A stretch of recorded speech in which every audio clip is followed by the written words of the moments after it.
Hey everybody, I'm Jesse, and welcome to another edition of Gen X Thinks.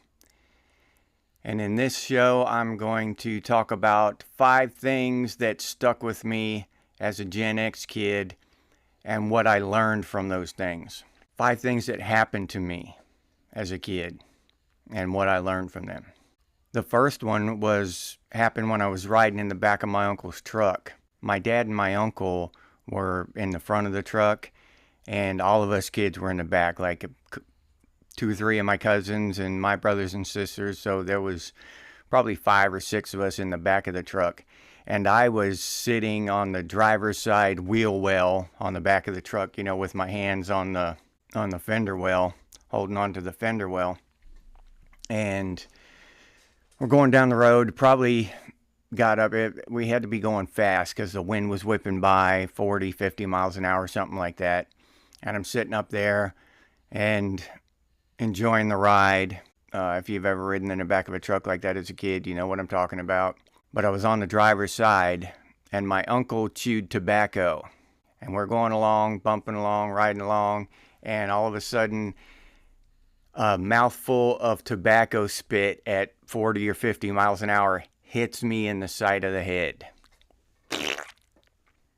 Yeah, went in my ear. It was one of the most disgusting things that ever happened to me in my entire life. Yeah. And it took me a second or two to realize what had happened. I just, you get blindsided by something like that I didn't see it coming. It just, all of a sudden it was there. And it took me a second or two to realize what had happened before I really got grossed out. And I got down off the fender well, and I was trying to be cool because I didn't want, my cousins and my brother and sister to know that I had just been assaulted with a mouthful of tobacco juice. So I was trying to play it cool, but you just can't play it cool in that situation in case you ever find yourself in that situation. In case you ever find yourself in that situation, there's no playing it cool. Yeah, no. So I just got down, off of the fender well and sat up against, with my back up against the cab and wiped it off as best I could with my shirt, doing this kind of thing, and cleaned up as best I could. What I learned from that was to always expect the unexpected. That has served me through my life. And at times, because expecting the unexpected goes right along with, keep your head on a swivel and pay attention to your surroundings and, that kind of stuff. And that's the stuff I heard, in basic training when I got to the Army. But I just can't do that. That's not, I don't know why, but that's not part of my personality. I find myself completely oblivious to everything around me. So I have to, and because of this experience, I learned to set myself up ahead of time to avoid situations that are unexpected, right? Because I know I'm not going to see them coming. I have tunnel vision or a laser focus, whatever you want to call it. I don't notice my surroundings. I pay attention to the one thing I'm doing, and that's it. I mean, there could be a kidnapping right there and a bank robbery over here and a dog fight over here or something, and I would be completely useless to the police if they came and questioned me about any of that because I wouldn't have seen any of it. I don't know why. Sometimes I have tried in the past to be aware of my surroundings and what's going on and try to pay attention, but I end up in my own little world focused on whatever I'm focused on. And I'm sure that gets on my wife's nerves sometimes. But I did learn from that experience and make adjustments to my behavior because of that. Now I sit, well, after that, I don't sit in the back of trucks anymore as an adult, but after that, I sat up next to the cab right off the bat. Or I'll look around and see what could happen, and then I'll set myself up to where if it did happen, it's not going to happen to me because I know I'm going to be off in La La Land in my mind or whatever.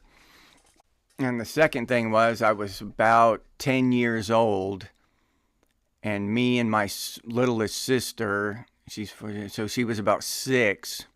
We're walking down, and we lived in the big scrub in Central Florida, so it's sand roads. They're just sandy, mushy sand roads, just like on a beach, but that kind of sand, just what we call sugar sand here in Florida. And we're walking down this road together. I forget what we were doing, but a white van pulls up, and the guy in the van opens the passenger door facing toward us and starts talking to us and starts luring my sister to the van. And she starts going. She's just like, and she starts walking toward the van like he's Pied Piper and she's a rat or something, So I realized what's going on. At first, you have that thing where you don't want to be disrespectful to adults as a child. So I didn't want to just say something to him, get out of here, leave us alone, anything like that. So I just kept my mouth shut. But once I realized that my sister was actually going to the van, I grabbed her and yanked her back and took off running, dragging her. So then he drove off. He never bothered us again, didn't chase us or anything. The thing I learned from that is that my parents were right. It was a white van. And after things calmed down and I got to thinking about it, it blew my mind that it was a white van. I'd always been warned about white vans, and even as a little kid, I was thinking, why would it be a white van? Why can't it be a brown van or a blue van? Why only white vans? Why do only child abductors drive white vans? Wouldn't that kind of clue in the police or something? But it was a white van. I don't know, maybe it's just that coincidence or whatever that guy drove a white van, but I don't know. But that's the lesson I learned, to listen to my parents about stuff like that, because they were right. They were not full of crap in that instance. They lied to me a lot about like a sliver in your hand, a splinter. My mom told me that it would turn into a spider if I didn't let her dig it out. So that's how she got me to sit still while she dug around in my hand with a needle. And, the watermelon seeds will turn and, grow in your stomach and stuff. They did tell me a lot of lies, me and my brothers and sisters. But that one instance made me trust them and made me believe what they said. So, but then later on, I learned that they were full of shit about a lot of what they said, so I learned to question. So sometimes just because someone tells you the truth in one area, one time, doesn't mean they are truthful. Doesn't mean they are honest people. And just because someone lies to you one time does not mean that they are dishonest, that they are liars. So I really learned to sit back, take a step back, and gauge and hold reserve judgment until I found out more about a person, or, seen several things that they've said, and whether they do what they say they're going to do, or whether they're just completely full of shit. So I've learned through that, and partly it was that experience, learned to reserve judgment on people until I have more information.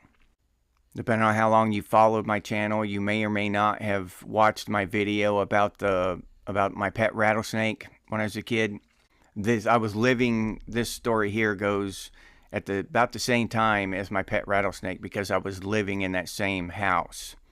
And my parents moved us back and forth across the country the entire time I was growing up. We hardly ever stayed anywhere for more than a year. I don't think hardly ever a year. I never did a full year in school anywhere. So I was living there in Oregon, and I know it was about on or around May of 1980. So I was 9. Because while I was living there, Mount St. Helens erupted, and we got ash covered our entire yard and the field behind us from the Mount St. Helens eruption. We were living there, and I don't know how many of you have ever had any experience with stinging nettles, but they are a plant that if you just brush up against it, the plant has these little hairs, but they're kind of stiff hairs, and they feel like wasp stings, yellow jacket stings or something like that, each one of those hairs. And they've got dozens of them on the leaves of these plants and the stalk. So if you just brush up against them, you've got like a dozen yellow jacket stings. These plants are insane. So there at this house, off a little ways from the house, behind the barn and stuff, me and my brother found this patch of stinging nettles that was, and the plants had to be at least 5 feet tall because they were taller than me and my brother. And I was 9, so I was probably 4.5 feet tall, somewhere around there. But they were taller than me by quite a bit. But me and my brother, we went down to the base of the plant, to the stalk, and it had a stiff stalk, almost like a corn stalk or something. And we scraped the nettles off of it, the hairs, so we could grab it, and then we cut the plant off like that.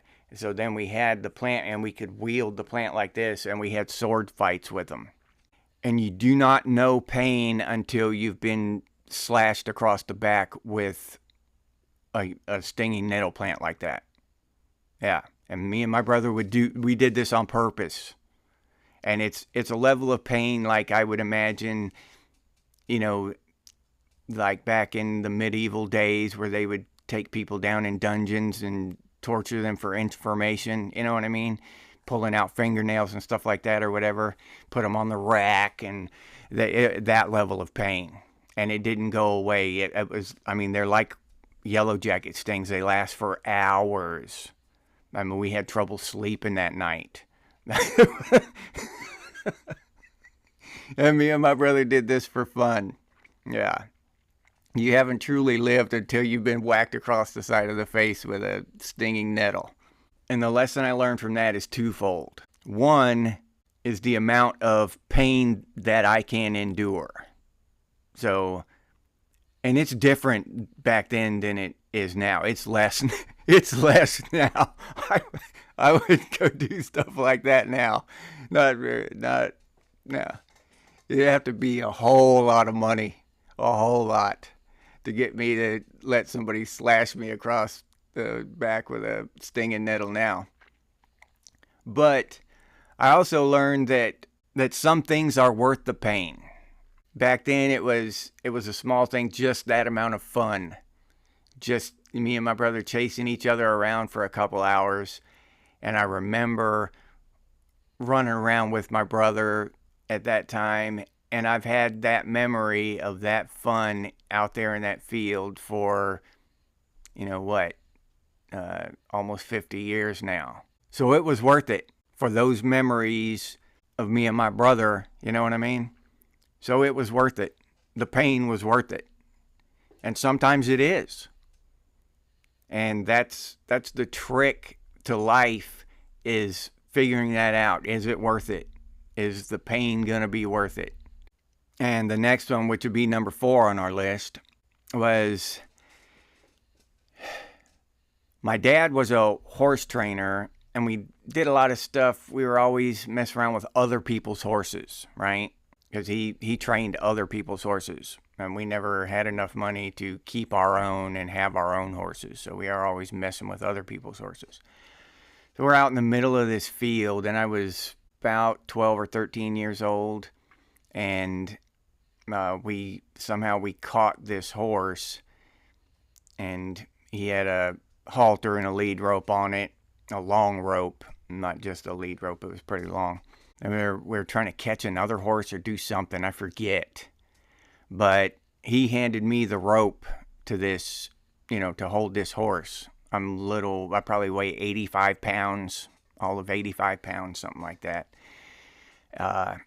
And he hands me the rope, and something spooks this horse while I'm holding it, and it just bolts, takes off running, and it literally snatched me off of my feet like that, and then I hit the ground. And I remember thinking, as this horse is dragging me, that if I let go too soon, my dad's going to kick my ass. So I can't let go too soon. I have to at least, look like I tried to keep the horse. Because if I had just let it go when it bolted, my dad would have kicked my ass. That would have been more painful than whatever this horse was going to do to me. So I wasn't, I chose the horse. So this horse drugged me for quite a ways. I would just guesstimate, so many years ago, probably about 100 yards or so, 75 maybe, something like that. And it wasn't across a golf course or something, it wasn't smooth. It was across rocks and shit. It was painful. I didn't break any bones, luckily, but it hurt. When I was done, my forearms and elbows were just skinned and raw from being drugged like that. But I hit my hand and flew up in front of my vision. I don't remember what it was, but something flew up, and that kind of startled me, and I let go, and I come rolling to a stop, and then my dad comes up to me as I'm getting up, and he's like, asked me, why didn't you let go when he just took off running? Right when he bolted. Why didn't you let go right when he bolted? And why'd you let him drag you like that? And I couldn't tell him the truth, because I know you would have kicked my ass if I had just let him go. I couldn't tell him that, because then he would have kicked my ass for saying that he would have kicked my ass. So I just played dumb, I don't know. Just played stupid. So I forget what happened after that. We eventually caught the horse again. We must have, because we couldn't just let it run around in a field with a rope hanging off of it. So eventually we caught the horse or whatever. What I learned from that is that sometimes you got to let go. When shit goes really south, when it goes really wrong, you got to let go. It's nothing but pain in front of you. And that's in all things in life. I'm not talking about relationships or any of that. I'm talking about everything. Everything in life. A job, a single individual job. Like if I'm trying to build a birdhouse or something and it's just going south, I just walk away from it and start again tomorrow. If anything I'm trying to do, if it just starts going really south, then I've learned to let go. Just walk away from it. No matter how much I want it, no matter how bad I want to hang on, no matter what I've learned to let go and walk away, because there's nothing but pain down that road. You can keep getting drugged over the rocks and through the dirt and grass, and you're not going to end up any better if you let go tomorrow or the next day or the next day. It's still going to be the same, just more and more pain the longer you hang on. So I've learned to let go. That was an important lesson. And the last one, number 5, I was swimming. We used to have a pond back behind our house. It was probably maybe 60 or 80 yards across, something like that. It was a small pond. It wasn't huge. It wasn't nowhere near a lake. It was a pond. But we used to swim in it all the time. And there were leeches in it. And every time we swam in it, it was like like that scene in Stand By Me, where, we'd have to pick the leeches off of us when we got out, and we had to do that every time. But we kept doing it, because once you get the leeches on you, you get used to them. I don't know.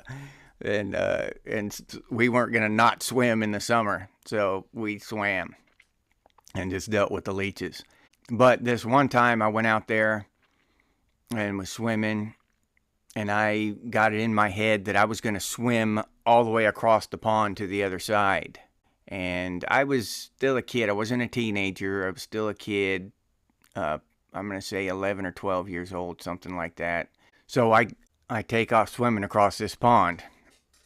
And my goal is just to swim all the way to the other side. So I get out there, get in the good deep water. I can't touch the bottom or anything. And I realize that it's too far. I'm tired. And it's too far. The other side's too far. I can't make it. So I figure, well, I'm going to turn around and go back. I'm not going to drown out here trying to do this dumb stuff. So I turn around and start stroking back toward the other side. Well, when I get turned around, as soon as I get turned around and take a couple strokes, I realize that the bank behind me, the one, as I'm swimming back to my starting point now, the bank in front of me now is just as far as the one that was across. So I was right in the middle of the pond. So I could have just kept swimming straight across and would have had the same swim, right? But now I'm not going to turn around again because I'm tired. I'm getting to the point of exhaustion. Well, as I'm swimming back, my dog, I didn't realize that my dog was following me. And I swim past my dog like this. Well, when he gets behind me, he turns around and starts doggy paddling up behind me. Now, out in the middle of this lake, I don't know how deep it is, but I can't touch the bottom. And he starts doggy paddling. He's scared.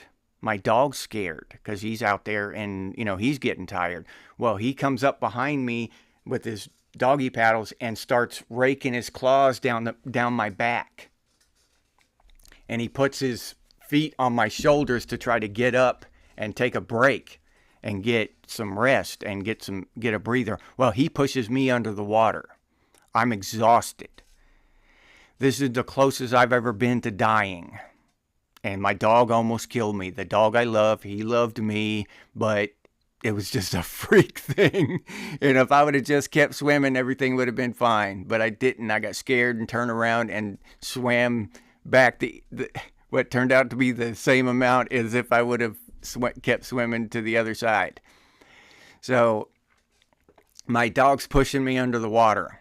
And I'm doing that kind of thing. And I fight my way back up and break the water again and breathe again. And he does the same thing. Scratches down my back and pushes me under again. He does that to me about 3 times. And it hits me that I just stay under and I swim underwater, and at an angle, a different direction, and then come up away from him. So I did that. And I popped up, a ways away from him and made it back. And throughout my life at times, just, you have crazy thoughts and stuff. I've wondered if I died that day and, maybe this is all a dream or something. Sometimes that's how close I was to dying. I thought I was dead. I literally, this is it. You're under the water and the dog's above you and as a little kid, I thought I was dead. It's the closest I've ever come to dying, I think. But it was a close thing, because if I wouldn't have had that idea pop into my head to swim underwater, he would have just kept pushing me down. But luckily, I made it to the other side, crawled out. As soon as I could touch the bottom, I stood up, exhausted. And he comes up to me, running through the water, wagging his tail. My back was raw and burning. And I was so mad at him, but he was so happy to see me. Yeah, how can you be mad at a dog, But I was mad. But I still loved him. So, but even though he tried to kill me. And the lesson I learned from that, and it's the exact opposite, but it goes together with the previous lesson. The previous lesson I learned was to let go when it got bad. Just let go. This experience taught me to keep going. Don't stop. Because if you turn around, it's worse. It's worse going back. And the thing that I still have trouble with to this day is figuring out which one of those situations am I in. Do I throw my hands up and walk away, or do I keep going on? You've got to keep going long enough to figure out that you're supposed to stop, that you're supposed to give it up, this isn't what you're supposed to be doing. That's a tough thing to figure out. And I'm just talking about from my personal experience. I've got to go long enough to try hard enough and long enough so that I can be certain that this isn't what I'm supposed to be doing. And then once I'm certain of that, I can walk away. No qualms, no, I don't second guess myself. I don't, worry myself over it. I just walk away. But once I've gone far enough to a certain point where I make up my mind that this is what I'm doing this, this is worth it. It would be a mistake to stop, to turn around and go back. I can't make myself stop. I've got to go, because then I will forever second guess myself. I will forever wonder why I stopped. Why did I give up? But still, it's difficult to figure out which one, because you choose either one on the wrong side and it's a train wreck. And I've been through train wreck after train wreck. Like I said earlier, I know the questions. It's the answers that are difficult. Figuring out the questions through life experiences is easy. It's figuring out the answers to these questions. Figuring out the question is half the game. And I'll leave you there. If you enjoyed this video, please consider liking and subscribing and leaving a comment down below. Tell me what you think about it. If you'd like to support the channel, I'll leave a link in the description, or you can buy me a cup of coffee if you so desire. If you're interested in Gen X gear, I'll leave a link in the description for that as well. Got some cool stuff on there. And if you don't want to support the channel that way, or you can't, you can always support the channel by sharing these videos on your social media. If you have any ideas for future videos that you'd like to see come to life on an episode of Gen X Thinks, please leave them in the comments. I'd appreciate that. I like doing those kind of videos. User-inspired videos are really fun. And as always, stay frosty, Gen X, and I'll see you on the next one.